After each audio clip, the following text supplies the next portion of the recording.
What is up? We got an updated Exodia deck list. Before we get started, remember to like, comment, subscribe.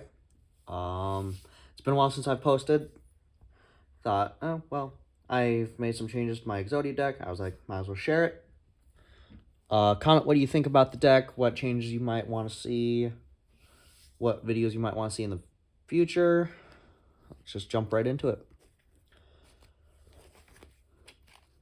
Alright, so we're going to start off with the main engine, the required engine. Obviously, we got the 5 pieces of Exodia. You always got to play those. They are a required engine in this deck. Next up, we got triple copies of Heart of the Blue Eyes,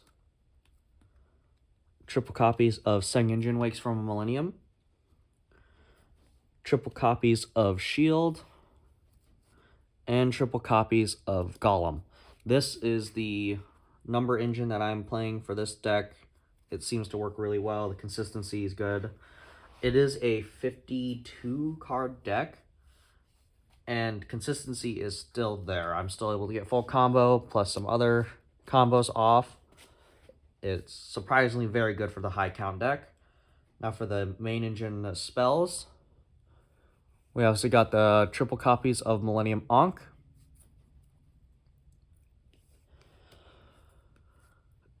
two copies of Wedju Temple,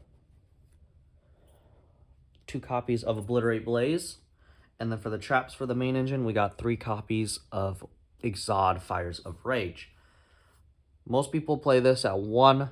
I'm playing it at 2 because I've been facing a lot of Kashtir decks lately. And they have been banishing my Blaze off of the Rise Hearts effect.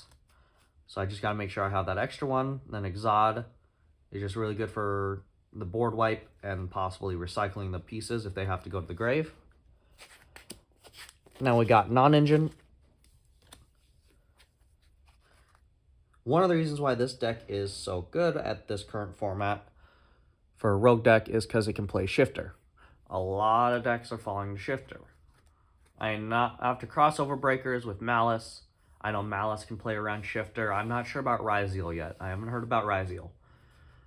Ryuji, haven't heard about that. But a lot of decks now, there's some decks that if it falls to Shifter, it's done.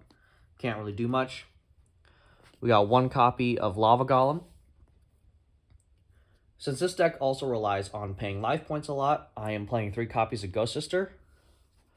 Very good card. It's gotten me well over 20,000 life points. So I'm like, hey, I just swing into you with 20,000 attacks. And that is severely good. For the other hand trap monsters, we just got 1 Ash, 1 Veiler, and 1 Droll. I'm mainly using these for cross-out targets because my deck has, before I made these changes, played no hand traps, no ways to counter them. So this edition is just for countering hand traps, because this deck did fall to hand traps a lot. Now we got some little nice staples. We got triple copies of Heatwave, because this is an OTK deck, sorry. So if I can just go first, play Heatwave, get all the cards I need for setup next turn, which is really just Millennium Ankh, then I can just swing in with 8,000 with Exodia. And it's really nice. Now we've got Floodgates. We got triple copies of Deck Lockdown and triple copies of Secret Village. Secret Village is really good because the Exodia fusion is a spellcaster. And one of the requirements for that is you have to control a spellcaster. So you just go Exodia combo, activates Secret Village. It's won me a lot of duels. I really recommend playing this at least at 2 or 3. 2 minimum. Deck Lockdown's really nice. Floodgate shuts down a lot of decks.